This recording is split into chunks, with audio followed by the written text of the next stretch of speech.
Bismillah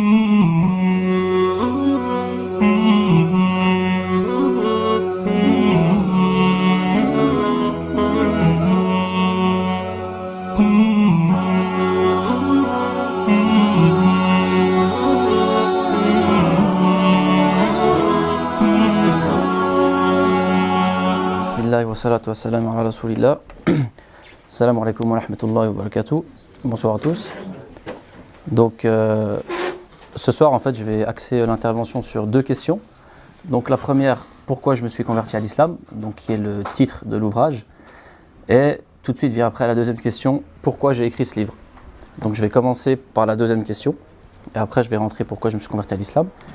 Donc pourquoi j'ai écrit ce livre, c'est qu'une fois que je me suis converti, donc forcément étant originaire d'une famille non musulmane, on va dire de culture chrétienne, il y a eu énormément de questions, de peurs, d'appréhensions qui sont venues tout de suite. Alors pas d'un coup, mais on va dire étape par étape. Donc la famille proche, la famille un peu lointaine, et j'ai une famille très nombreuse. Donc c'est difficile de pouvoir parler à tout le monde et de pouvoir clarifier ou expliquer un sujet aussi vaste que la religion, d'autant plus quand les personnes elles ont peur et la majorité ne connaissent pas cette religion.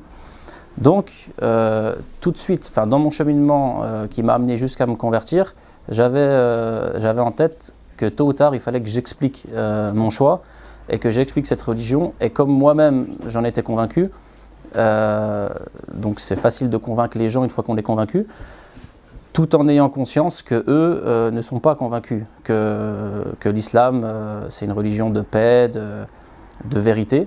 Donc c'est là un petit peu le dilemme. Donc pour un musulman c'est facile, lui il a fait son choix donc il en est convaincu, mais pour les autres c'est dur. Et quand on vit ensemble c'est d'autant plus dur parce qu'on a grandi ensemble, on s'aime tous au sein de la famille. Et donc souvent, on ne peut pas prendre une personne et lui dire « Écoute, assieds-toi pendant 2 heures je vais t'expliquer ». Personne ne reste comme ça attentif pendant 2 heures. Soit la personne en face, elle va nous couper dans la conversation, soit nous-mêmes, on oublie ce qu'on voulait dire. La personne elle est fatiguée, elle n'a pas envie de parler, donc comment faire pour pouvoir expliquer un sujet aussi vaste que la religion à des gens donc, en premier lieu, moi c'était pour ma famille que j'ai fait ce livre. Le seul moyen, c'était de faire un livre. Pourquoi ? Parce qu'un livre, c'est l'occasion de pouvoir écrire de manière réfléchie, calme, tous les sujets qu'on veut traiter, qu'on veut expliquer, tous les préjugés qu'on veut défaire, et non pas pour convaincre les gens, mais au moins pour tenter d'expliquer ce qui s'est passé, donc en l'occurrence dans ma tête, dans mon cheminement, pour apaiser les gens, même si bien sûr qu'ils ne vont pas se convertir à l'islam, mais au moins ça va les rassurer, parce que la plupart des non-musulmans, quand on leur parle d'islam, surtout là à l'heure actuelle dans le climat dans lequel on vit, ils associent directement l'islam donc à une religion de guerre, de terrorisme, de rabaissement de la femme, je parle pour la femme, donc c'est une religion ancienne, etc. Donc pour essayer de prouver l'inverse, on ne peut pas le faire en 1 heure, 2 heures. Donc c'était vraiment l'occasion de pouvoir faire les choses calmement. Et aussi, quand on a une famille très, très nombreuse, il y a des gens qu'on ne voit pas souvent. Il y a des gens que je n'ai pas vus depuis 5 ans, 10 ans. Et il y a aussi des personnes beaucoup plus âgées, de 50, 60, 70, 80 ans. Et vous savez, les personnes âgées ou les personnes lointaines, c'est dur de pouvoir reprendre contact et de le dire « Bon, moi je vais te parler que d'islam maintenant ». Voilà. Et il y a aussi un respect avec les personnes âgées, etc. Donc c'est pas facile de le faire oralement. Donc le livre, et aussi le fait que ça soit officiel, donc le fait que voilà, de faire un livre qui soit en vente dans les librairies, notamment à la FNAC, etc. Vous savez très bien comment réagit l'être humain, il y a un côté prestigieux et les gens ils apportent de l'importance à ce petit côté. Donc c'est sûr que je m'en suis servi. Au moins, comme ça venait de leur famille, il y a quand même une grande partie de la famille qui ont lu le livre. Et maintenant, on parle d'islam et il y a énormément de préjugés qui, petit à petit, en tout cas moi, j'ai essayé de déconstruire ces préjugés, d'apporter une vérité. Et maintenant, au moins, on peut parler d'islam. Parce qu'avant, une fois qu'il n'y avait pas le livre, c'était tout de suite islam, etc. Donc c'est dur d'amener le sujet. Donc là, au moins, c'est une autre manière d'amener le sujet religieux. Et je peux dire maintenant, alhamdoulilah, donc on va dire ça, le sujet est présent. il y a beaucoup, je pense, de préjugés qui ont été enlevés. Bon, parce qu'effectivement, j'ai écrit le livre, donc là, ça fait 5 mois à peu près qu'il est paru, mais ça fait 7 ans que je suis converti, et depuis les 7 ans, je n'ai pas arrêté de parler d'islam, d'expliquer les choix que je faisais, non pas pour convaincre, mais au moins pour les rassurer. Parce que dès qu'on prend un choix, donc ça va rentrer dans la deuxième question, pourquoi je me suis converti à l'islam. Donc, j'expliquais tout ce que je faisais, même si la personne en face ne l'accepte pas, au moins elle savait ce qui se passait dans ma tête, et on va dire, je tentais au maximum de la rassurer. Mais c'est pas parce qu'on explique une fois les choses que la personne va forcément la comprendre et l'assimiler, voilà, dès la première parole. Donc voilà, j'ai écrit ce livre. Premièrement, c'était pour ma famille, et après, comme je voulais le faire éditer dans une maison d'édition, pour qu'il y ait ce côté, on va dire, officiel, à plus large échelle. Vous savez que tout rappel profite aux croyants. Et quand on regarde tous les témoignages de convertis, la quasi-totalité, c'est toujours des chemins différents. Donc même pour nous, pour moi en tant que converti, à chaque fois que je vois comment une personne est venue à l'islam, c'est toujours par une manière différente, par un événement dans sa vie, etc. Donc c'est toujours enrichissant. Et ce côté prestigieux, donc je savais que voilà, les gens allaient le lire, et au moins je pourrais, on va dire, commencer à parler et on va dire à corriger les erreurs qu'on avait sur l'islam. Donc la deuxième question, pourquoi je me suis converti à l'islam? Donc, alors effectivement, tout est dans le livre, je ne pourrais pas résumer tout le livre, mais en gros les idées directrices. Donc je vais commencer par moi, donc avant l'islam. Donc je suis né dans une famille non musulmane, on va dire d'origine catholique, mais pas pratiquante. On va dire, donc dessus, il y a ça aussi qui est marrant, c'est que forcément dans le livre, je cite à un moment ma grand-mère, je cite mon frère, je cite mon oncle. Donc ce qui est marrant, c'est que pour les personnes de la famille, on se connaît tous. Donc automatiquement, c'est différent quand on lit le livre d'une personne qu'on ne connaît pas, quand il cite des gens non connus de sa famille, bon, on s'imagine, mais ce n'est pas notre famille. Mais quand là, vous lisez le livre d'une personne de votre famille qui cite les gens de votre famille, c'est différent. Tout de suite, il y a le réseau de la famille qui se met en place. Maintenant, il a parlé de toi et pourquoi et comment. Donc, ça fait vivre, on va dire, beaucoup plus. On est beaucoup plus touché quand c'est quelqu'un de proche qui lit ce livre. Donc, je parle de ma grand-mère qui, elle, donc, est d'origine chrétienne, pratiquante, entre guillemets. Donc, elle va résumer très bien le lien, son rapport qu'elle avait avec la religion. Elle a dit, en fait, c'est comme si elle avait la religion du cadi. Donc un caddie de course, et on avance, et elle pioche ce qui l'intéresse dans la religion. Voilà. Donc c'est un petit peu comme ça que j'ai pas reçu d'éducation chrétienne, mais avec des traditions. Donc moi j'ai toujours été athée. Donc j'ai grandi comme ça, jusqu'à 18 ans. À 18 ans, j'ai commencé à travailler dans le commerce. Donc alhamdoulilah, ça s'est bien passé, donc j'ai rapidement évolué. Et puis donc j'ai commencé forcément à gagner de l'argent, à avoir des responsabilités, et je me suis retrouvé chef d'agence, j'avais 21 ans, une vingtaine d'employés sous moi, donc on va dire, voilà, ça représentait un petit peu la réussite professionnelle. Et à cette époque-là, si on m'aurait posé la question, c'est quoi la religion, l'islam, honnêtement, personne ne m'a jamais parlé d'islam, ou alors des collègues musulmans, mais eux pratiquaient leur religion. Mais pour moi, c'était une religion pour les Arabes, il n'y avait pas de conversion possible. Et ouais, j'aurais répondu à cette époque, j'en ai pas besoin de la religion, parce que voilà, on est sur terre, j'ai un travail, j'ai de l'argent, j'ai tout ce qu'il faut, j'ai une belle voiture, puis voilà, donc tout va bien, tous mes désirs en fait sont comblés. Et un jour, donc j'attendais un ami, donc chez lui, un ami marocain, et en l'attendant, donc j'étais assis dans son canapé, il y avait 2-3 livres sur le côté, dont un qui parlait de la femme musulmane. Donc il y avait juste en une du livre la photo d'une femme voilée. Et donc moi j'ai pris le livre en l'attendant, j'ai regardé comme ça. Et au moment où mon collègue il arrive, il me dit bah tiens vas-y prends-le, tu le liras. Et moi sur le coup déjà je lisais pas. Donc je dis non mais je veux pas lire, ça sert à rien et tout. Bref. Et je me suis retrouvé avec le livre. Donc chez moi, je me suis retrouvé le soir chez moi avec le livre. Et j'ai commencé à le lire. Donc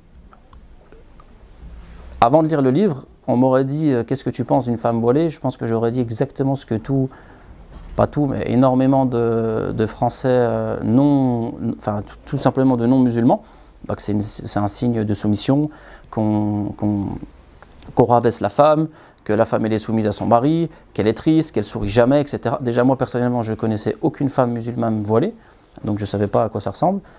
À la télé, donc sur tous les canaux de chaînes françaises, on fait très rarement, si ce n'est jamais, l'éloge de la religion.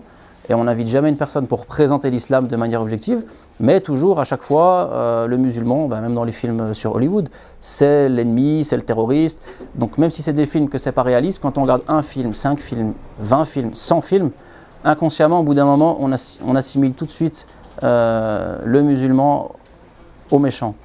Et dans les médias, à chaque fois qu'on relate des faits de guerre, de terrorisme, etc., c'est très souvent assimilé à l'islam. Donc, voilà, moi quand j'ai commencé ce livre, bon, j'avais effectivement plein de préjugés, d'a priori, mais j'ai commencé quand même à le lire. Et donc, plus j'avançais, donc je découvrais des valeurs de pudeur, de respect, de spiritualité. Alors même si j'étais athée, bon, je voulais bien jouer le jeu d'accepter, de concevoir la croyance, même si moi je ne l'étais pas. Et je continuais à avancer. Donc, alors effectivement, c'était un livre qui traitait de la femme musulmane. Donc c'est normal qu'il soit orienté sur la femme. Donc j'avais compris que ce n'était pas un livre misogyne, etc. Je me doutais bien qu'il devait y avoir son contraire. Aussi le livre destiné aux hommes musulmans qui traitait du bon comportement pour les hommes musulmans.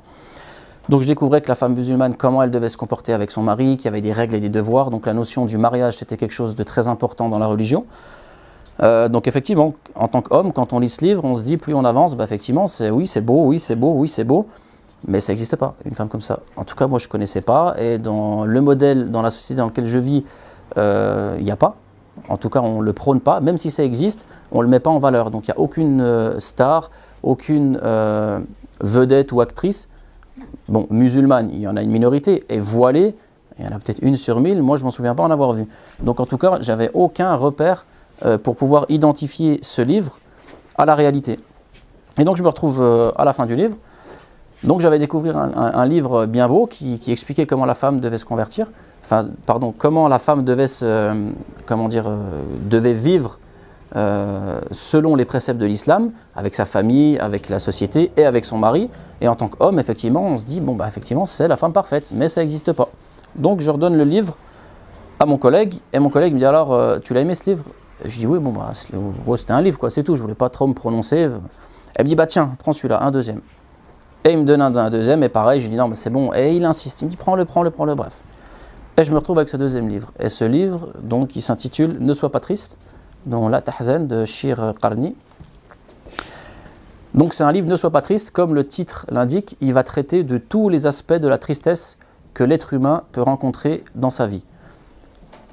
Alors, effectivement, en tant qu'humain, athée, j'avais été triste. Donc, les remèdes à la tristesse, en tant qu'athée, on les connaît. On va dire, c'est comme ça, par exemple, je prends juste un exemple bête, mais souvent on grandit comme ça dans les relations hommes-femmes. Depuis tout petit, j'entends, fais ton expérience et de toute façon, tôt ou tard, tu subiras un chagrin amoureux, c'est comme tout le monde, t'es obligé de te casser la tête, après tu te relèveras, c'est comme ça, c'est la vie. La tristesse, la perte d'un être cher, quelqu'un qui meurt. Donc tous les enfants, on passe par ce stade. On a un stade où on pose des questions, et la mort, c'est quoi? Il y a quoi après la mort? Tous les êtres humains, on passe par ça. Moi, je me souviens, j'étais petit, j'avais posé la question à ma mère, il y a quoi après la mort? On va mourir, ça veut dire qu'un jour, je ne vais plus te voir. La réponse, c'est oui, les enfants, ils ne meurent pas, c'est après, c'est bien plus tard, quand tu es vieux, etc. Mais pour l'instant, oublie, tu ne vas pas mourir tout de suite. Donc, ce n'est pas une réponse. En fait, on ne sait pas. Donc, on repousse au maximum. Donc, les tristesses liées à la maladie aussi, donc quand quelqu'un est malade, qu'il a un accident, qu'il perd un membre, ou peu importe la maladie, on lui annonce un cancer, quand vous allez dans un hôpital, des non-musulmans, ils ne peuvent pas vous donner quelque chose qu'ils n'ont pas. Donc comment ils vont essayer de vous soigner? Donc mécaniquement, peut-être qu'ils vous soignent, mais après ils vous disent, c'est comme ça, c'est la vie, il n'y a pas de solution. Personne n'a de solution. Donc en réalité, tout être humain, il a été triste dans sa vie, et je commence à lire ce livre, et forcément l'auteur, il commence à prendre chaque point de tristesse que l'être humain peut rencontrer. Donc même un athée, quand il lit ce livre, il va se retrouver dedans. Et lui, il donne les solutions tirées du Coran, des hadiths, donc des paroles du prophète Mohammed, et des exemples des contemporains, des exemples de notre époque. Et donc à chaque fois qui commence un sujet de la tristesse, donc on se retrouve dedans. Moi, je revois les conseils qu'on m'a donnés et comment moi j'ai réglé cette tristesse. Et là, tout d'un coup, je vois, alors je continue, donc il y avait énormément de rapports à Dieu, au prophète, alayhi salam. Donc en tant qu'athée à cette époque, je joue quand même le jeu. Je dis, bon, il y a cette divinité, d'accord, mais moi ce qui m'intéresse, c'était vraiment le concret, les réponses à ces tristesses. Et les paroles du prophète Mohammed, alayhi salam. Et à chaque fois que j'avance, tristesse par tristesse, et il y en a que je n'ai pas vécu, mais j'ai des exemples autour de moi, par exemple, notamment à l'alcool, à la cigarette, aux violences conjugales, etc., aux prisons, énormément d'exemples que je n'ai pas vécu, mais que je vois autour de moi. Et je vois toutes les solutions que l'auteur tire du Coran et de la vie du prophète, de l'islam, alayhi salam. Et donc à chaque fois j'avance dans ce livre et je me dis effectivement, si moi j'avais fait ça, je ne me serais pas mis dans une situation comme ça. Si j'avais suivi ce conseil, j'aurais pas été triste comme ça. Si un tel ne ferait pas, ne consommerait, si on ne consommerait pas d'alcool, il n'y aurait aucune maladie liée à l'alcool, ni de mort liée à l'ivresse, etc., etc. Et je me dis, effectivement, c'est peut-être inapplicable ou très dur à appliquer, mais si on suit tout à la lettre, on vit dans un monde parfait. Donc après, moi, je me revois et je me dis, bon, si par exemple, une personne de ma famille est morte liée à l'alcool, par exemple, est-ce que j'aurais pas préféré que cette personne ne boive jamais? Alors j'entends déjà tout de suite, oui, mais t'es pas libre. Effectivement, mais je préfère peut-être me priver ou que cette personne proche, imaginons que ce soit mon frère, mon fils, mon père, ma mère, qui meurt d'un cancer, est-ce que tu peux pas te priver pendant 20 ans de fumer ou de boire et tu nous épargnes de mourir comme ça et tu vis 10 ans ou 20 ans de plus peut-être?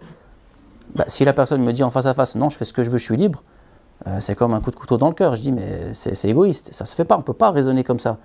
En tout cas, moi, c'est comme ça que je le voyais. Je me dis, donc, même si à cette époque-là, j'étais toujours athée et je me dis que c'était inapplicable, en tout cas, les préceptes, eux, étaient parfaits. Je trouvais rien à redire. De la même manière qu'on voit que fumer tue, on trouve rien à redire. Boire de l'alcool nuit gravement à la santé, personne n'a rien à redire. Après, la différence, c'est comment on va le mettre en application. Mais sur le concept, il est parfait. Donc je découvrais tout au cours de ce livre des concepts parfaits. Toujours en tête, comme j'avais pratiquement aucun exemple autour de moi qui mettait en application tout ça, deuxième livre, je me dis, ok, le livre il est beau, c'est bien, tous les concepts sont parfaits, mais personne n'arrive à les mettre comme ça. Donc le musulman parfait, il n'existe pas. Et j'arrive à la fin du livre. Et donc à la fin du livre, donc je redonne le livre à mon collègue. Il ne me donne pas de troisième livre là cette fois. Mais dans ma tête, là, je commence à raisonner tout seul. Je dis, mais attends, moi je ne suis pas croyant, j'ai aucune religion, je suis athée. Là, ça fait 2 livres que je lis sur l'islam. J'ai rien demandé à personne. Et 2 fois, je me rends compte que l'islam, c'est tout beau, tout rose, tout est clair, même si c'est très difficilement applicable et que je connais personne qui l'applique comme ça, j'avais aucun exemple dans mon entourage. Je me dis, bon, les 2 livres étaient parfaits, mais bon, ça n'existe pas. Des gens, des musulmans comme ça. Et d'un autre côté, ça m'embête parce que comme à l'époque, bon j'espère que je le suis moins, mais donc en tant que commercial, je voulais toujours avoir réponse à tout.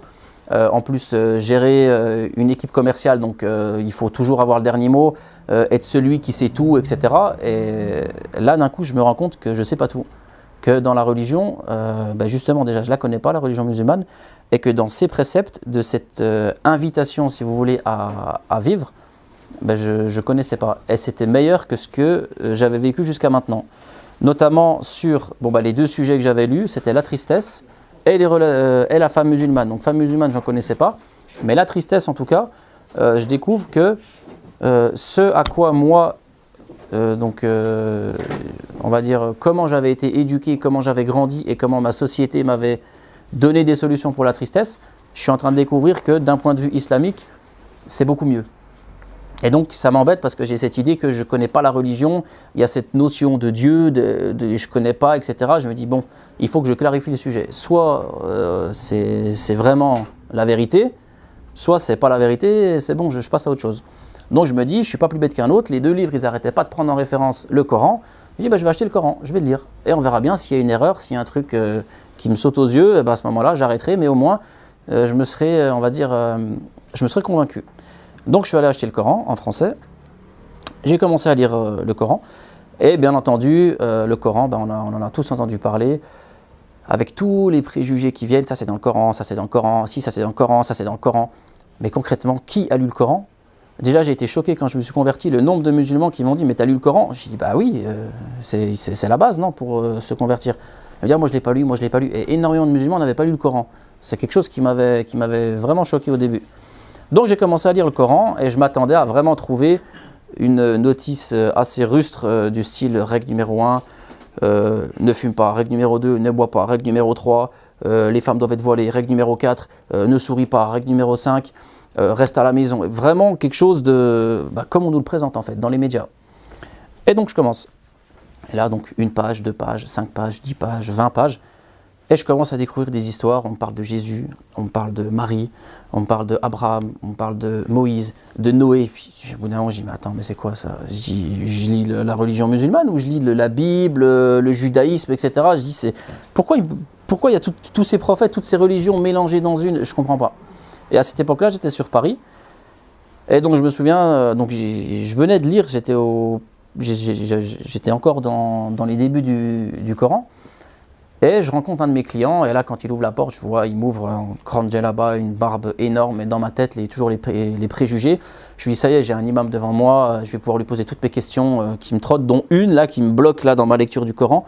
Il y a toutes les religions mixées dans le Coran. C'est quoi ça? Donc, je lui dis, la porte s'ouvre, je lui dis, excusez-moi, on parlera commercial après, mais là, j'ai une question. Vous êtes musulman? Il me dit, oui, en souriant.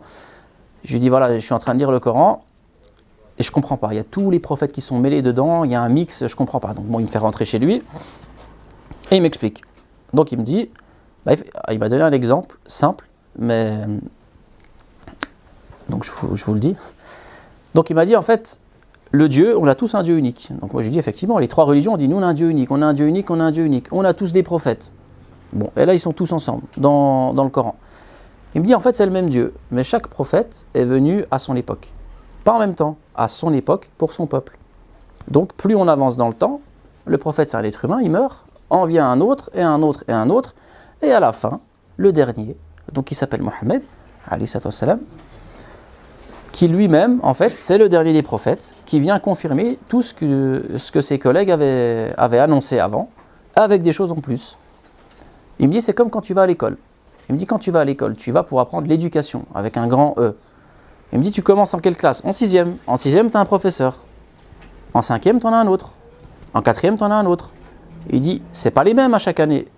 Mais chaque année, ton intellect, il grandit.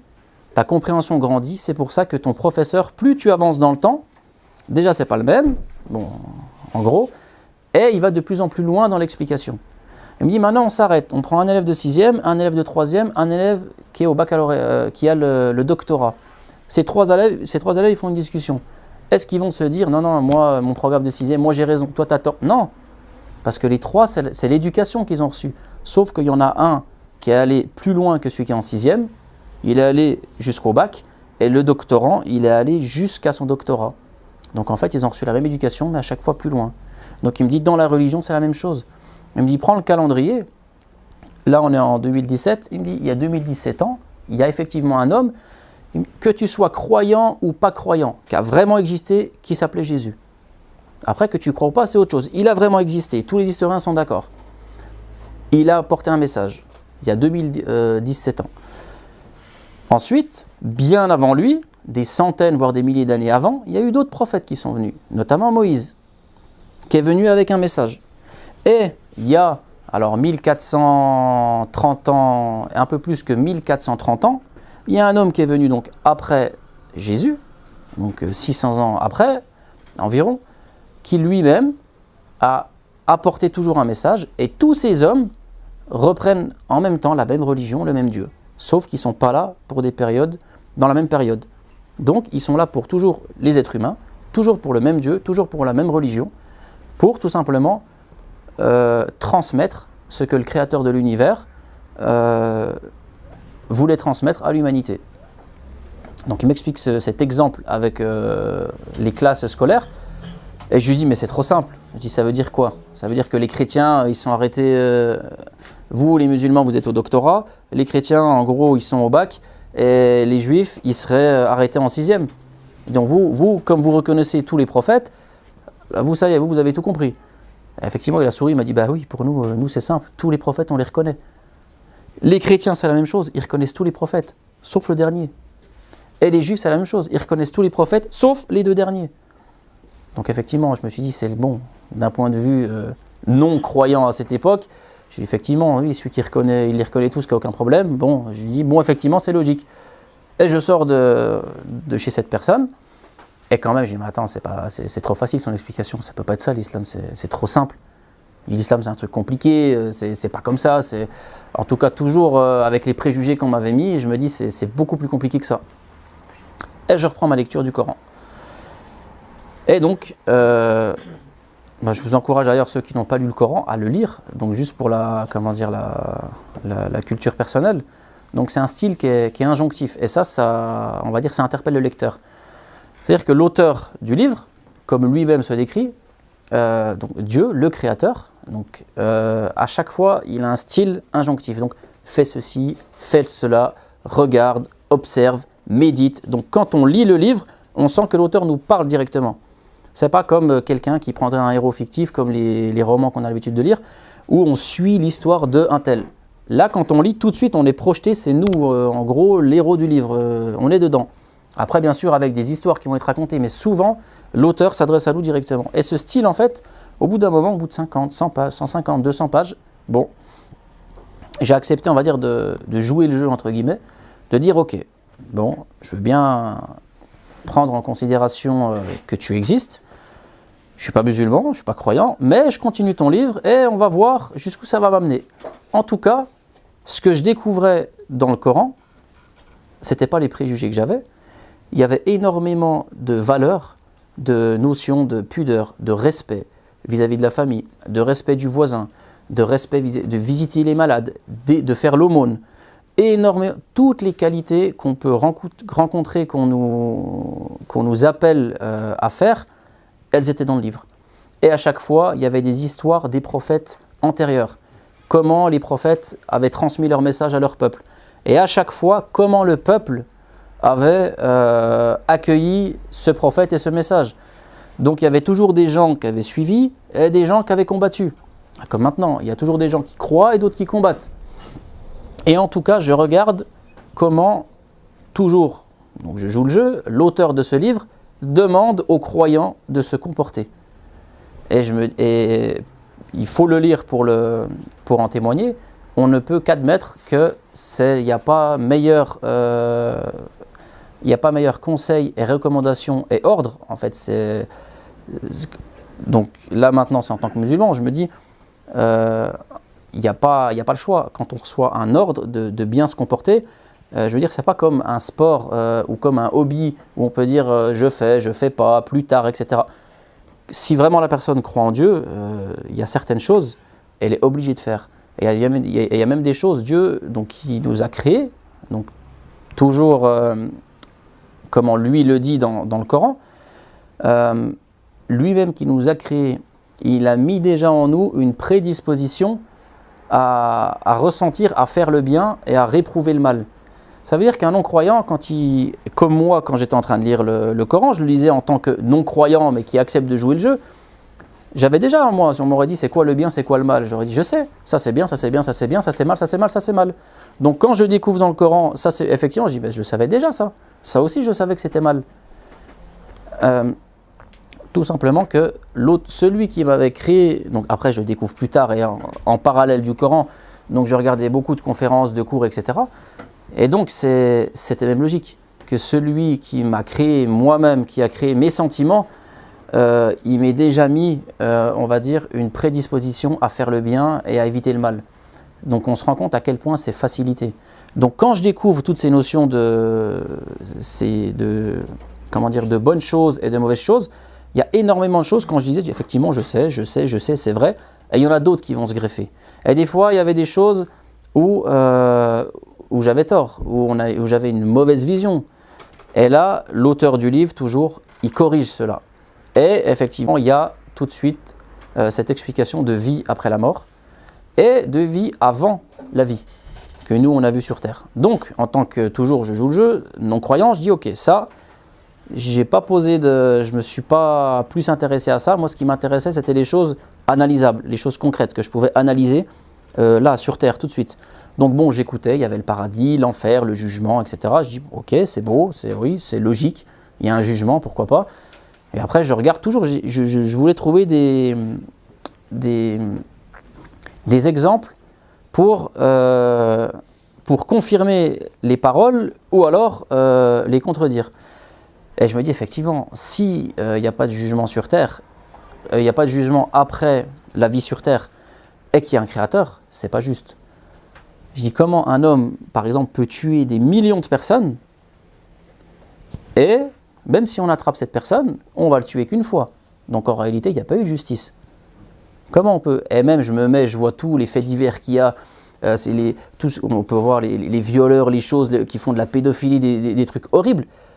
Chaque personne, chaque famille qui a été victime de ces crimes, si on leur dit, on applique la loi qu'on connaît nous ici dans notre pays, tous à l'unanimité, ils n'ont pas eu justice. La seule chose qu'ils veulent, c'est la mort. Et même pas la mort, c'est de faire pire que ce que la personne a fait à la victime.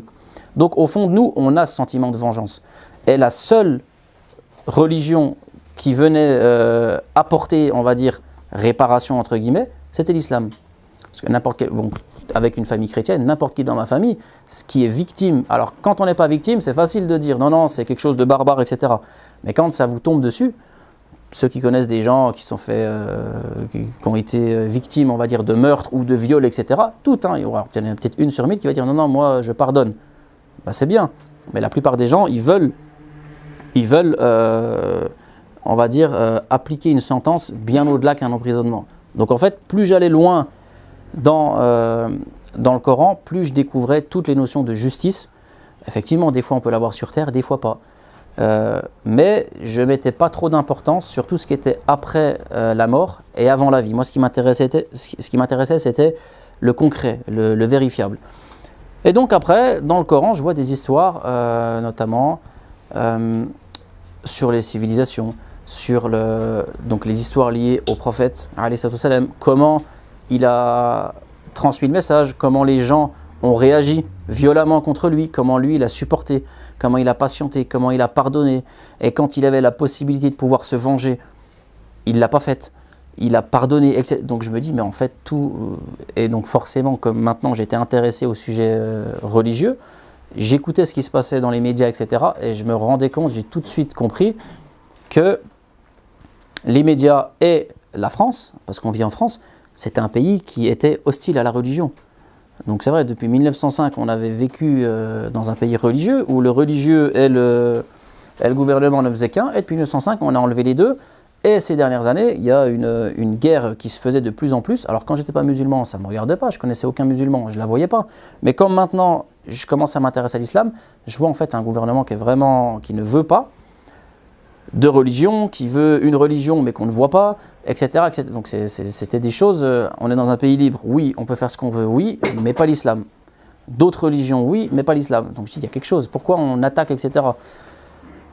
Et donc j'avance, je continue ma lecture du Coran, et j'arrive à la fin, donc en ayant le sentiment, bon alors tout de suite j'ai compris que religieux et religion, c'était deux choses très différentes. Les religieux, ils avaient dans leurs mains une religion parfaite, mais eux, c'était des êtres imparfaits qui tentaient d'être parfaits. Donc j'ai vraiment pas fait l'amalgame, et ce que beaucoup de gens font, ah t'es musulman, ouais, ah ben pourquoi tu fais ça? La religion elle est parfaite, le texte il est parfait, mais toi t'es pas parfait. On le sait très bien ça. Et malheureusement il y a beaucoup de gens qui veulent juger la religion en regardant les religieux. Mais à ce moment-là il n'y a aucune religion, on est des êtres humains, on n'est pas des anges. Donc ça je l'avais compris tout de suite, et je savais que j'étais beaucoup plus préoccupé par les livres que d'observer les religions en eux-mêmes, parce que je savais qu'ils faisaient des erreurs, que personne n'est parfait, etc. Mais au moins dans les livres, j'étais tout de suite à la base, aux sources, et en tout cas, c'était beaucoup plus, ça me parlait beaucoup plus. Donc j'arrive à la fin du Coran, et à la fin du Coran, donc effectivement, j'avais le sentiment que, ok, donc je parlais à Dieu, je disais d'accord, je veux bien croire qu'il y a un créateur, ok. Mais par contre, il y a d'autres choses. Il y a un créateur. Moi, depuis tout petit, quand on parle de Dieu, automatiquement, on se l'imagine. Je me dis Dieu, mais comment Dieu, mais pourquoi, mais comment il est, et pourquoi, et le temps, et lui, qui l'a créé, toutes ces questions qui reviennent. Et si Dieu existe, qui a créé Dieu? Voilà, et si Dieu a créé... Toutes ces questions revenaient, je dis bon, peut-être, oui, il y a un créateur, ok, mais ça va pas. Et je tombe, puis alors oui, il y avait toujours, on va dire, le passé chrétien, donc pour être allé dans les églises, on voit toujours...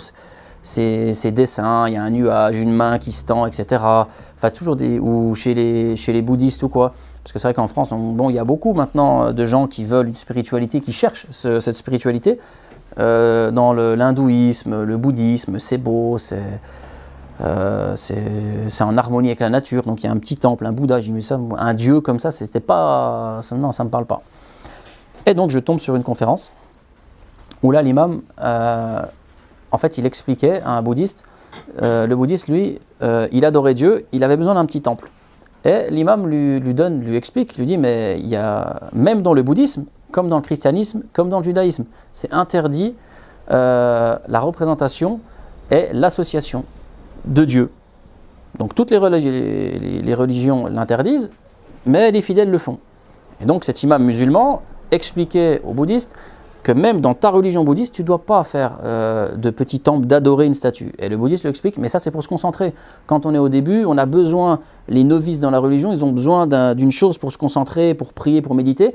Et après, une fois qu'ils atteignent des degrés hauts, on peut s'en débarrasser, se contenter simplement, etc. Donc le musulman, on lui dit, bon, alors les musulmans, eux, ils ont compris direct, parce que dès le début, il n'y a pas de statue. Et il lui a dit, je vais donner un exemple. Et c'est cet exemple qui m'a convaincu tout de suite. Il lui a dit, comment tu t'appelles ?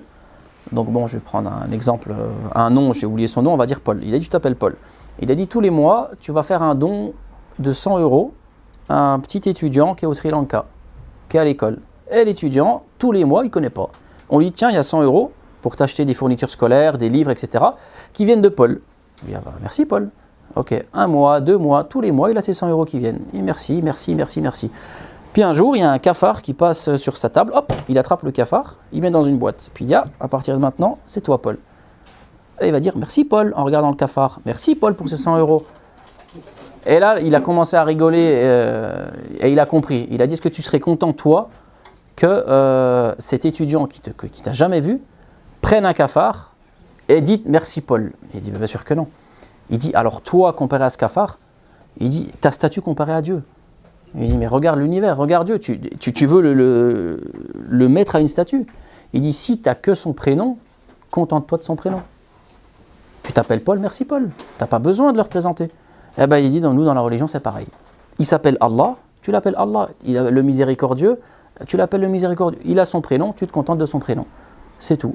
Et quand j'ai entendu cet exemple, je me dis, mais effectivement, mon esprit, avec tous les films qu'on regarde, ça ne nous aide pas avec tous ces films où il y a des dieux qui se battent entre eux, etc. Automatiquement, on se l'imagine. Et forcément, notre imagination, ça bloque. Il y a un problème, on n'arrive pas à... Mais dès que j'ai eu cet exemple, j'ai dit, ok, bon, il n'y a que le nom, effectivement, c'est simple. Bon, je suis un peu dégoûté parce que je ne pourrais jamais m'imaginer, voir, parce qu'on a besoin, surtout dans une société matérialiste, pour voir les choses, de se l'imaginer. Donc je dis, mais effectivement, vu comme ça, c'est logique. Et donc ce concept de Dieu, il venait d'être, on va dire, beaucoup plus clair, beaucoup plus simple, par cet exemple. Donc on se contentait du nom, pas de représentation. Il y a un créateur, comment il est, on ne sait pas, mais il y a un créateur. Alors après, il y a tout de suite la théorie de l'évolution qui vient avec l'homme descendu du singe, etc. Et là, en fait, je fais une petite pause et je regarde, donc je fais on va dire une introspection, et que j'avais jamais faite jusqu'à maintenant, mais en fait, je me dis, bon, je suis français, je suis né en France, dans un pays laïque, donc ok, je suis laïque. Je dis, si j'étais né en Afrique, par exemple, tous les Africains, ils ont, par exemple, d'autres cultures, d'autres traditions. Si j'étais né au Japon, par exemple, la même chose, tous les Japonais, ils ont leur culture. Donc en réalité, est-ce que c'est moi qui ai choisi d'être laïque, ou est-ce qu'on me l'a inculqué depuis tout petit, on m'a dit, t'es comme ça, c'est comme ça. Et je me dis, moi, personnellement, j'ai jamais fait de choix. On m'a transmis une éducation, je l'ai prise, et là, donc, je me réveille et je suis en train de me poser des questions, d'essayer de remettre, de voir si c'est vrai ce qu'on m'a transmis ou pas. L'homme descend du singe, mais tous, on dit c'est un peu bizarre ce truc. Mais bon, les scientifiques le disent, je ne suis pas scientifique, ok, c'est bon, ça passe. Voilà, et on continue comme ça. Et l'homme est issu, etc. Je dis, mais voilà, mais concrètement, on ne se pose pas de questions. Et dans notre cursus scolaire, forcément, on nous donne qu'une version, on ne va pas nous donner l'autre. Et je savais que dans les religions, on parlait que non, l'être humain, c'est un être humain, ça ne descend pas du singe, ça vient d'Adam. Donc, il y a tout ce concept, donc effectivement, le créateur, donc toute la théorie de l'évolution tombe. J'ai dit, mais attends, mais tous ces documentaires que je regarde et tout, sur les animaux, ils sont adaptés, etc., etc. Et je commence à chercher des réponses dans ce sujet-là. Il fallait que j'ai de l'explication dans ce sujet. Et donc, je commence à regarder que même en réalité, donc Darwin, qui lui-même a dit la théorie de l'évolution, c'est pas une vérité de l'évolution, c'est une théorie. Il a dit peut-être. Et des évolutionnistes eux-mêmes l'ont réfuté, cette théorie. Donc ça veut dire que même les scientifiques eux-mêmes n'y croient pas et le disent, c'est faux. Alors je ne vous parle pas des croyants, et je me dis aussi, attends, mais il y a quand même des scientifiques croyants, que ce soit chrétiens, musulmans ou juifs, pourquoi eux, ils lâchent pas leur religion? Si vraiment on descend du singe, qu'il n'y a pas de créateur, pourquoi ces scientifiques, ils continuent d'être croyants? Et donc je commence à me renseigner là-dessus, et au fur et à mesure des recherches, donc je me rends compte que non, là-dessus les trois religions elles sont d'accord, que non, tout le monde on descend d'Adam, que la théorie de l'évolution elle ne tient pas debout. Alors la question c'est, mais alors pourquoi on continue de l'enseigner? Et là j'étais tombé sur une vidéo d'un scientifique, pas croyant, pas musulman, qui, alors bon de renom j'ai oublié son nom, qui lui-même le disait, il dit mais on vit dans une époque où on fait la guerre à la religion, on ne veut plus de religion, on n'en veut pas. Donc la religion est là, tout est clair dans la religion. Si on dit que c'est faux, que c'est pas bon, automatiquement l'être humain, il faut lui proposer autre chose.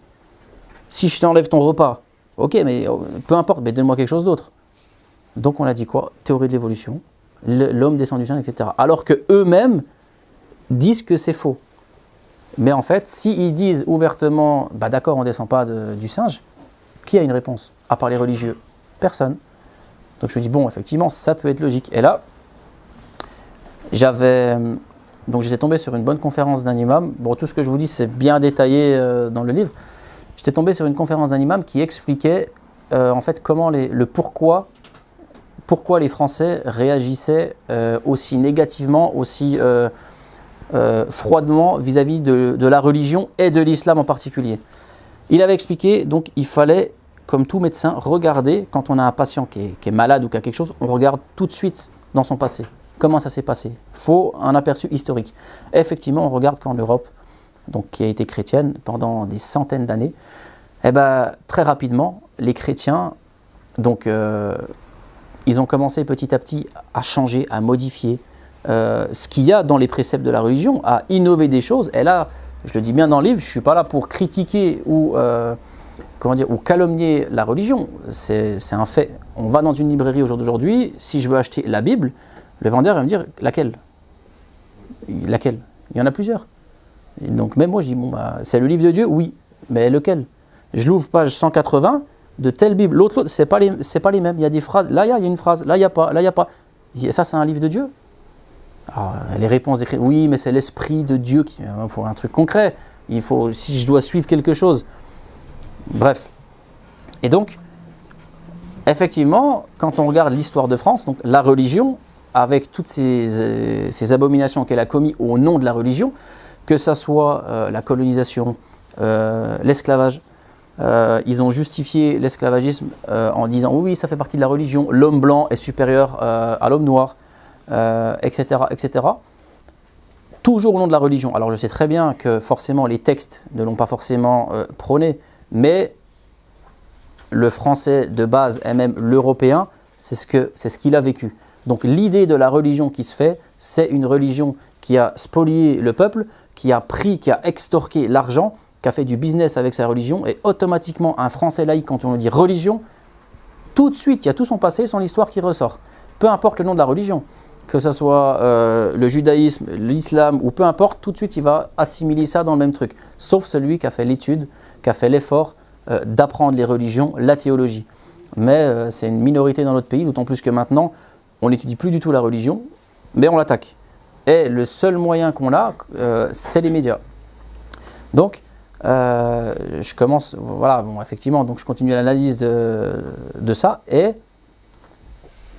ça s'avère exactement être exact quand je le vois dans ma famille. C'est que moi, en tant que musulman, donc, bien sûr, j'étais convaincu, je voyais que c'était... Et une fois que je me convertis, je commence à annoncer ça. à ma famille et je vois les réactions, mais c'est toutes les mêmes en fait, que ce soit ma famille ou des gens, on peut regarder des vidéos sur YouTube ou des micro-trottoirs, ce que vous voulez. Tous les gens, alors pas tous, il y en a qui ont étudié ou qui ont connu des musulmans, mais ceux qui n'ont pas connu de musulmans réagissent tous de la même manière. Le voile, ah mais ça non, ça rabaisse la femme, etc. Tout de suite. Alors que si on dit, mais la Vierge Marie était voilée, les bonnes sœurs, ah oui non, non ça va. Les bonnes sœurs elles ne sont pas soumises, c'est bien. C'est des choses, la barbe, c'est quelque chose de grave, à tendre, etc. Des barbus, oui. Et le Père Noël ou d'autres, ils ont une barbe. Et ça choque personne. Oui, mais lui, il n'est pas musulman. Etc. Donc, il y avait cet amalgame et cette haine sur la religion. Alors, j'en veux pas à la personne en elle-même.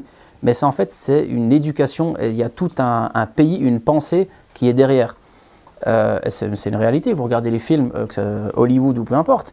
La plupart des films, tous les ennemis, c'est des musulmans. C'est un fait. Est-ce que vous connaissez un acteur ou une actrice de Hollywood qui est musulman, pratiquant, alors je sais pas, oui il est musulman, pratiquant, qui prie peut-être, qui a une barbe, ou une musulmane voilée? Il n'y en a pas. Parce qu'en fait, et là quand on regarde à fond les valeurs que prône la religion, on se découvre qu'il y a énormément, entre guillemets, pas d'incompatibilité, mais c'est que le créateur de notre corps, de nos sentiments, il appelle l'être humain, il veut qu'il soit heureux ici, dans ce monde, et comme il le dit si bien, dans l'au-delà, éternellement. Alors ça veut dire quoi être heureux? Parce que moi avant je me dis, je suis heureux, j'ai de l'argent, j'ai un bon poste, j'ai une petite notoriété, c'est ça le bonheur, je suis heureux. Mais il y a aussi des tristesses. Et je regarde effectivement ce que lui me dit. Il me dit, sois bon avec ta famille. Tu n'as pas le droit de rompre les liens ni avec ton père, ni avec ta mère, et même s'ils ne sont pas musulmans, tu restes avec eux, etc. Visiter le malade. Je dis non, on ne le visite plus le malade, on le met dans des maisons de retraite, d'autant les personnes âgées, on ne le visite pas, on l'écarte de la société. Et là non, le malade il fait partie intégrante de la société. Donner l'aumône, beaucoup plus que ce que nous on pense, juste une fois par année, les restos du cœur, etc. Non, donner l'aumône à ton voisin, aux gens, à la personne qui tend la main, etc. Purifier tes biens par cette aumône tout le temps, et ça revient, pas seulement une fois dans le livre, souvent ça revient. Pardonner, le pardon. Dans une société, qui nous dit pardonne à ton frère? Et on n'a pas des cours comme ça de moralité, on va dire. Donc toutes ces notions de pardon, de notions de famille, de réconciliation, de paix et surtout de transmission d'un message de paix, ils sont répétés et répétés et répétés. Donc une fois que j'arrive vers la fin du Coran, je me dis mais en fait le seul message, les grandes lignes directrices qu'on retient, c'est l'amour, la paix et surtout que la personne en elle-même soit heureuse, soit bonne. Et encore pire, celui qui t'attaque réagit bien, etc. Pardonne, patiente, etc. Donc, plus j'avance, plus je me dis effectivement, je n'ai pas trouvé ce que je cherchais au début. Donc au début que j'avais commencé le Coran, je me suis dit si je trouve une faille ou quoi, c'est bon, j'arrête. J'ai pas trouvé. Et dans ce Coran, il y avait beaucoup de versets qui étaient expliqués par les paroles du prophète, alayhi salam. Et donc, tout de suite à la fin du Coran, j'ai eu une envie tout de suite de découvrir c'est qui ce prophète. C'est qui cet homme qui... Alors, c'était bien expliqué que le Coran, c'est la parole du Créateur. Il n'y a pas tout à 100%, c'est la parole du Créateur. Le prophète, c'est des autres livres. Le Coran, c'est spécial pour Dieu. Il n'y a que Dieu qui parle. Le prophète, c'est venu et il l'a transmis, c'est tout. Et d'un autre côté, on a toute la vie, l'autobiographie du prophète, alayhi salam. Et donc, juste après le Coran, j'ai acheté des livres sur le prophète, alayhi salam. Et là, aucune personne intègre ne peut critiquer le prophète s'il étudie sa vie. Alors effectivement, celui qui n'a pas étudié, bon, on peut lui donner l'excuse, tu ne connais pas, tu as juste entendu des mensonges et tu as répété. Mais toute personne intègre, alors musulmane forcément, mais non musulmane aussi, qui étudie historiquement la vie du prophète, alayhi salam, se rend compte que déjà c'est le meilleur être humain que la terre ait porté, et que humainement, ce qu'il a fait, c'est impossible. Et même moi quand je disais ça, je dis un être humain tout seul, sans aide, sans appui d'une force qui n'est pas humaine, ne peut pas faire ce qu'il a fait. La preuve, je commence à cogiter tout seul. Je me dis, regarde, on est là en 2017, on est soi-disant au top de la technologie. de la science, de l'avancée. On est soi-disant les plus intelligents que voilà. Je dis on a des présidents qui ont des moyens énormes, des millions et des millions, voire des milliards. On a les meilleurs cinéastes, ceux qui font des films. On a les meilleurs auteurs, écrivains. Je dis tous les présidents, ils contrôlent les médias, ils font des campagnes présidentielles pour avoir les élections. Et ils mettent les moyens pour orienter les masses du peuple. Déjà, ils ne font pas l'unanimité. Et une fois qu'il a son mandat, quelques temps après, les gens, ils déchantent. Ah ben non, finalement, j'aurais pas dû voter pour toi. Et souvent, on se rend compte que, alors peut-être pas le président en lui-même, mais bien souvent, il y a des histoires d'arnaques, de fausses factures, des scandales sexuels, des choses, on ne sait pas d'où ça vient. Bref, dans tous les cas, les gens, une fois qu'ils ont voté pour une personne, quelques temps après, souvent, ils disent « Non, non, tu nous l'as fait à l'envers, c'est pas bien, etc. etc. » Les films, les meilleurs, avec tous les effets spéciaux qu'ils ont, les millions qu'ils ont, ils arrivent à faire des films énormes, à faire émouvoir les gens, à faire pleurer les gens. Les gens, ils sont vraiment dans le film. Et c'est vrai, quand on regarde un film, ils arrivent à nous faire plonger. Le film s'arrête, on revient dans la vie active. Les écrivains, pareil, ils peuvent s'unir, les meilleurs écrivains qui veulent, faire une œuvre littéraire très bonne, recevoir des titres, des best-sellers, etc. Au bout de plusieurs années, on change de livre, etc. Là, je me dis, musulmans comme non musulmans, on est obligé d'admettre qu'il y a un homme, il y a 1400 ans, plus de 1400 ans, donc nous à l'époque en France c'était le roi Dagobert, on était en plein Moyen-Âge, un homme comme ça, en plein désert, il ne sait ni lire ni écrire, il ne va pas prendre un stylo pour écrire, il commence à dire une phrase, et une deuxième, et une troisième, dans le désordre. Donc pas dans l'ordre, en commençant dans le désordre. Et les gens qui sont autour de lui, ils apprennent tous par cœur. Pendant 23 ans, ça va durer. Alors des fois, il va en dire une ou deux par jour, et des fois, pendant plusieurs mois, il ne parle pas. Et à la 23e année, il le récite une fois, mais cette fois, tout dans l'ordre. Donc c'est comme si, c'est pas énorme, hein, il y a 120 pages. C'est comme si moi, je commence par le milieu, la fin, page 38, page 50, et je reviens que de tête. Et à la fin, je dis, maintenant, je l'assemble d'un coup, sans écrire, sans rien. Et ce livre, non seulement ils vont l'apprendre par cœur, mais en plus, ils vont le mettre en application. Et quand on analyse le contenu du livre, tout est détaillé dedans. Comment se comporter avec les gens. C'est le mode d'emploi de la vie, c'est le mode d'emploi du créateur de l'être humain. Comment se comporter avec la famille, comment se comporter avec les voisins, comment se comporter au travail, comment se comporter même dans la guerre, comment gérer un État, comment gérer son mariage, comment l'époux et la femme doivent être entre eux, comment gérer l'héritage. Tout est dedans. Il y a 1400 ans, à l'époque du Moyen-Âge. Je dis, bon, il faut être honnête, peut-être qu'il l'a fait. Et 1400 ans après, au jour d'aujourd'hui, 1,4 milliard ou peu importe de gens sur Terre. Alors, je veux bien accepter qu'il n'y a pas que des lumières dans tous les musulmans, mais il y a quand même des chefs d'État, des docteurs, des avocats, des philosophes, des astronautes, tous ces gens-là, ils ont loupé quoi dans leur vie pour qu'ils s'accrochent encore à cette religion? Et non seulement ils disent oui, on y croit, mais ils la pratiquent dans leur manière de manger, de s'habiller, de se comporter dans leur couple, de se comporter dans la société. Même dans un détail, le fait d'aller aux toilettes, tout a été révélé. Et quand on analyse chaque étape, d'un point de vue scientifique, peu importe, c'est parfait, on trouve la perfection. C'est quand même fort. Donc là, on est obligé d'admettre que le meilleur écrivain sur Terre que la Terre n'ait jamais porté, c'est Mohammed, que celui qui a influencé le monde de la meilleure des manières et de la plus longue, c'est le prophète Mohammed, et qu'on soit musulman ou pas musulman. Donc, je me dis, ça fait quand même beaucoup. Et c'est vrai, au jour d'aujourd'hui, celui qui se pose vraiment des questions, c'est quand même énorme. Et ça vient répondre, bon, il faut que je fasse vite, ça vient répondre aussi à une question que tout le monde se pose, et surtout les non-musulmans, on va mourir. Et moi, cette question, elle était là. Et on fait quoi après la mort? C'est bien, peut-être qu'on est heureux là. On a de l'argent, on a du pouvoir, ouais, je suis beau, je suis bien, tous les gens m'aiment, etc. Je suis une star. Et après, il se passe quoi? Et cette question, je me dis, ça va tout s'arrêter comme ça? Et quoi? Et il n'y a rien après? Alors les athées, c'est facile, la réponse, il n'y a rien. Bon, ok. Mais au fond de nous, on sait que ça ne tranquillise pas, on n'a pas réponse. Donc on cherche d'autres choses. Et quand on voit l'exactitude et la perfection du message que le prophète Mohammed a transmis, eh ben comme il n'y a aucune erreur sur les choses analysables et que lui-même ne pouvait pas les révéler, on est obligé d'admettre que tout ce qui peut venir après, venant du créateur de l'univers, ben, c'est facile pour lui. Celui qui a créé la vie, alors il y en a aussi qui disaient ouais, ben, si tu meurs, tu ne peux pas revenir. Ben, celui qui a créé la vie une fois, il peut la refaire. Celui qui a créé une fois une voiture, il peut la recréer. Celui qui a créé le soleil une fois, il peut le refaire une deuxième. Ben, celui qui t'a créé une fois, il peut te recréer. Alors effectivement, d'un point de vue humain, c'est inimaginable.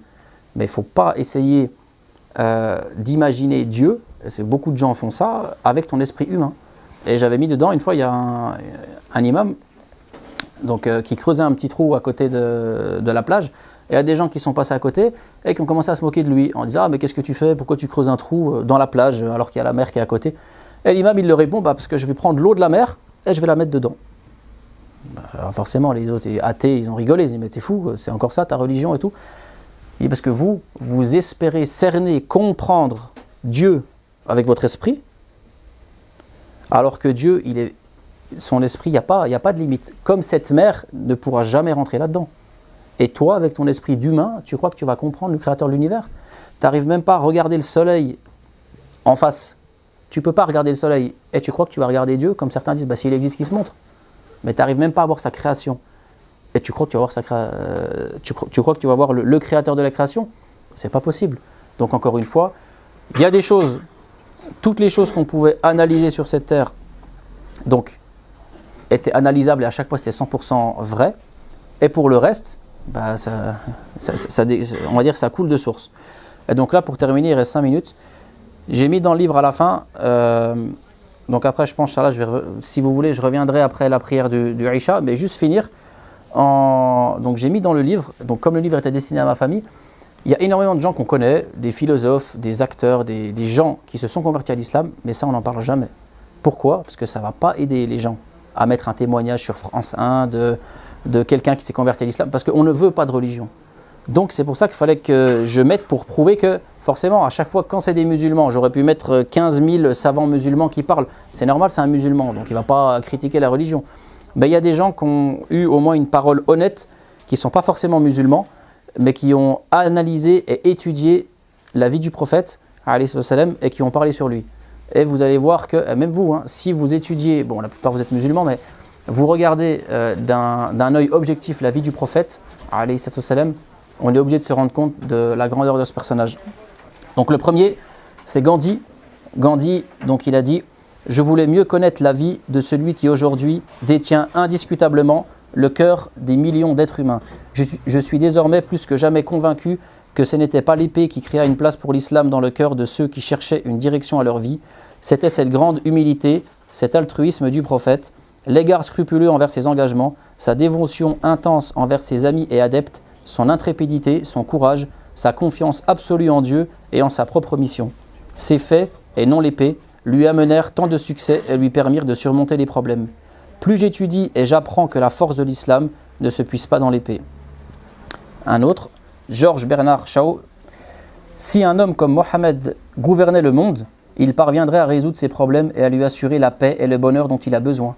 J'ai étudié le merveilleux homme et à mon avis, loin d'être un antéchrist, il mérite le titre de sauveur de l'humanité. » Le professeur Rao, « Le monde a vu en la personne du prophète de l'islam le plus rare phénomène sur terre en chair et en os. » Annie Besant, « Il est impossible pour quelqu'un qui étudie la vie et le caractère du grand prophète de l'islam de l'Arabie, pour quelqu'un qui sait comment il enseignait et de quelle façon il vivait, d'avoir d'autres sentiments que le respect pour ce prophète prodigieux, l'un des grands messagers de l'être suprême.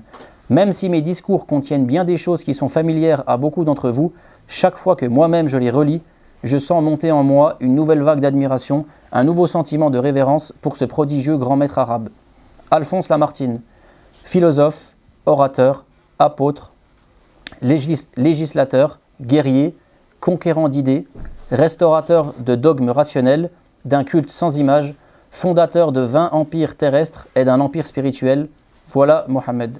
À toutes les échelles où l'on mesure la grandeur humaine, quel homme fut plus grand? Bosworth Smith, il était César et le pape réunis en un seul être. Mais il était le pape sans avoir les prétentions du pape, et César sans avoir les légions de César. sans armée, sans garde du corps, sans palais et sans revenu fixe. S'il y a un homme qui a le droit de dire qu'il règne par la volonté divine, ce serait Mohammed, puisqu'il a tout le pouvoir sans avoir les instruments ni les supports. Voltaire. Ce fut très certainement un très grand homme qui forma de très grands hommes. Il joua le plus grand rôle qu'on puisse jouer sur terre aux yeux du commun des hommes. La religion de Mohammed est une doctrine raisonnable, sérieuse, pure et humanitaire. Raisonnable car elle n'a jamais été souillée par l'idolâtrie, qu'elle n'a jamais associé à qui que ce soit, car elle n'a jamais associé qui que ce soit à Dieu et qu'elle ne s'est pas basée sur des secrets contradictoires et absurdes. Sérieuse, étant donné qu'elle a déclaré illicite le jeu, le vin et autres moyens de débauche, qu'elle a remplacé par 5 prières quotidiennes. Pure, car elle a limité le nombre des multiples femmes qui partageaient la couche des souverains asiatiques à 4. Humanitaire, en raison de la priorité qu'elle a accordée par rapport au Hajj, le pèlerinage, à la zakat, l'aumône, et au secours des autres. Tout cela est une preuve de la vérité de l'islam. Goethe, et c'est une œuvre immense que Mohammed a accomplie. Par le seul concept de l'unique, il a soumis l'univers entier. Personne n'est capable de faire un pas plus loin que celui de Mohammed. Nous les Européens, malgré tous nos concepts modernes, nous n'avons pas pu atteindre ce que Mohammed a atteint. Il n'y a aucun doute que personne ne pourra jamais le dépasser. Jules Gustave Le Bon. Les Arabes buvaient le vin à l'excès. Le jeu était leur fierté.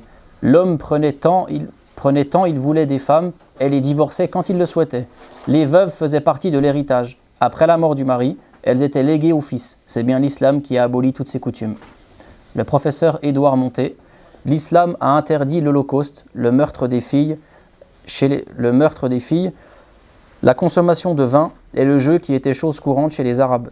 Le progrès qui résultait de cette interdiction fut si important que l'on considère Mohammed comme le plus grand bienfaiteur de l'humanité. Maurice Bucaille. Comment un homme illettré au départ aurait-il pu, en devenant par ailleurs, du point de vue de la valeur littéraire, le premier auteur de toute la littérature arabe, énoncer des vérités d'ordre scientifique que nul être humain ne pouvait élaborer en ce temps-là, et cela sans faire la moindre déclaration erronée sous ce rapport. Une analyse purement objective du Coran, à la lumière des connaissances modernes, nous amène à reconnaître l'harmonie existant entre les deux, ainsi qu'on l'a fait ressortir à maintes reprises. On a du mal à s'imaginer qu'un homme du temps de Mohammed ait pu être l'auteur de telles affirmations, compte tenu du niveau intellectuel de l'époque. De telles considérations répondent en partie de la place exceptionnelle qu'occupe la révélation coranique et contraignent le scientifique impartial à admettre son incapacité à fournir une explication fondée uniquement sur la logique matérialiste. Et le dernier, donc peut-être vous connaissez, vous avez entendu, Michael Hart. Je terminerai avec l'œuvre de Michael Hart. Il publia un livre intitulé « Les 100 personnages les plus influents de l'histoire ». En numéro 1, Mohammed. En numéro 2, Isaac Newton. En numéro 3, Jésus-Christ. En 4, Bouddha, etc. Donc Michael Hart était lui-même chrétien. Dira qu'il aurait aimé mettre Jésus-Christ en premier.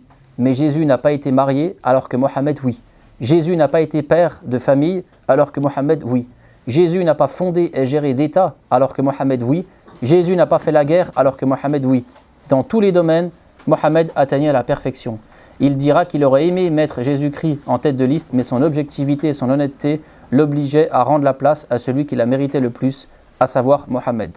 Et je cite, « Certains lecteurs seront peut-être étonnés de me voir placer Mohammed en tête des personnalités ayant exercé le plus d'influence en ce monde, et d'autres contesteront probablement mon choix. Cependant, Mohammed est le seul homme au monde qui a réussi par excellence sur les plans religieux et séculiers. » Donc ça, c'était des...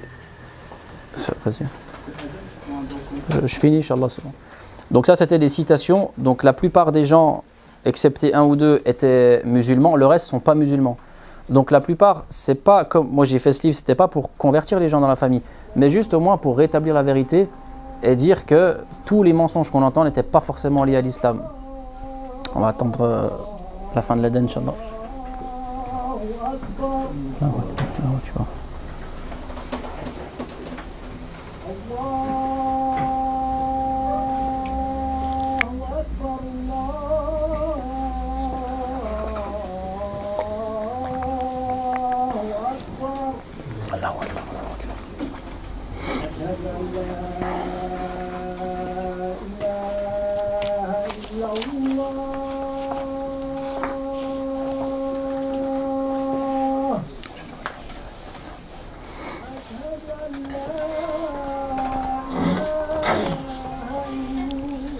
الله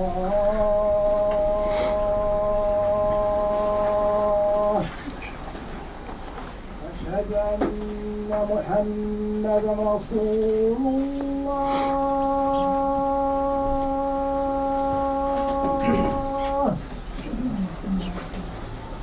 أشهد أن محمدا رسول الله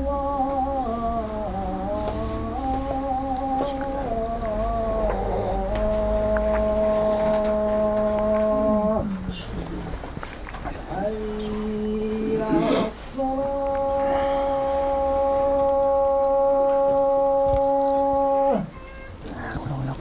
حي على الصلاة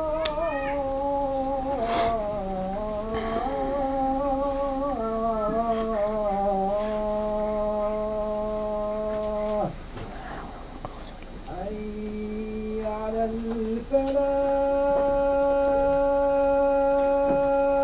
الفلاح حي على الفلاح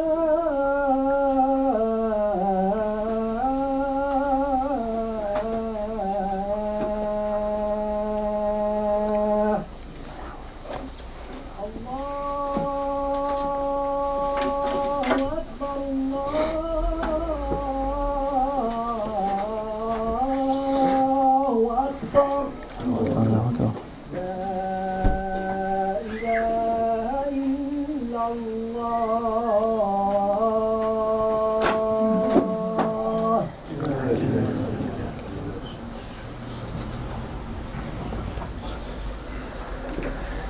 Donc voilà, bon, c'était un peu court, j'aurais pu parler plus longtemps, mais on est pris par la prière. Donc, Inch'Allah, on va revenir après la prière du Isha, si jamais il y a des gens qui veulent qu'on ait des questions ou peu importe. Comme ça, je vais rester 10 minutes, un quart d'heure ici. Et donc voilà, juste pour terminer, donc, le but du livre, c'était pas justement pour convertir les gens de ma famille, mais surtout pour défaire les préjugés. Car même si les personnes ne sont pas musulmanes, au moins qu'elles aient, on va dire, le vrai avis et la vraie vision de qu'est-ce qu'était l'islam, comment était le prophète, alayhi salatu wassalam, et non pas d'un point de vue des médias ou des soi-disant philosophes ou sociologues ou islamologues souvent qui critiquent l'islam. Donc c'était un devoir pour moi au moins de faire ce que je pouvais. Alors après bien sûr, si j'ai fait des erreurs dans le livre ou peu importe, bah, c'est dû à moi, c'est pas dû à la religion. Et voilà, donc merci à tous d'être venus ce soir. C'est bon? سبحانك اللهم وبحمدك أشهد أن لا إله إلا أنت أستغفرك وأتوب إليك السلام عليكم ورحمة الله وبركاته